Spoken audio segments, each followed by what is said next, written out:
জনপ্রশাসনের মানুষদের আন্ডারে তারা বিভিন্ন দুর্নীতির সাথে একত্রতা ঘোষণা করছে। এই বিষয়টা থেকে আমাদেরকে জনগণকে অ্যাওয়্যার করা উচিত যে আমরা প্রত্যেকটা লোকাল পয়েন্টে গিয়ে আমরা এই বিষয়গুলো উপস্থাপন করতে পারি।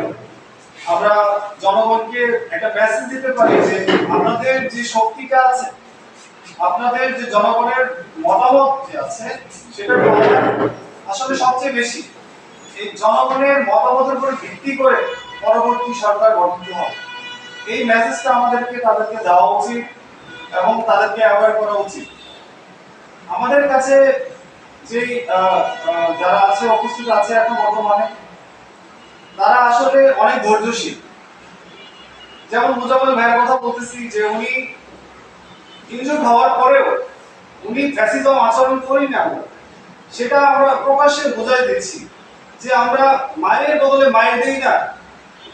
আমরা সেটা সহ্য করে প্রশাসনিক পর্যায়ে উপস্থাপন করে সরকারিও কোনো পর্যায়ে আমরা সেটার বিচার চাই।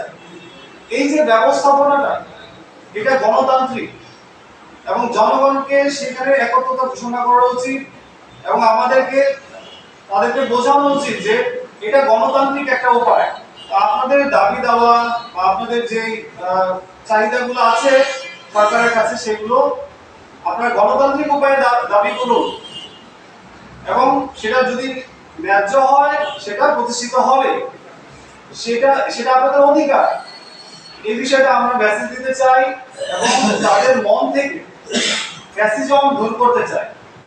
কিন্তু আমাদের নিরাপত্তাটা আগে জরুরি।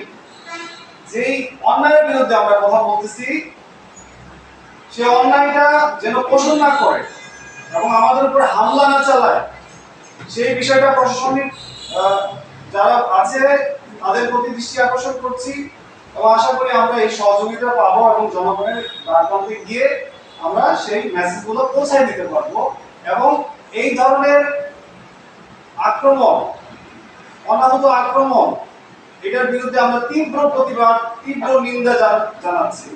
ময়মনসিংহ শহরবাসী যারা আছেন তারা এই বিষয়ে খুবই সচেতন হবে আশা করি এবং এই ধরনের ঘটনা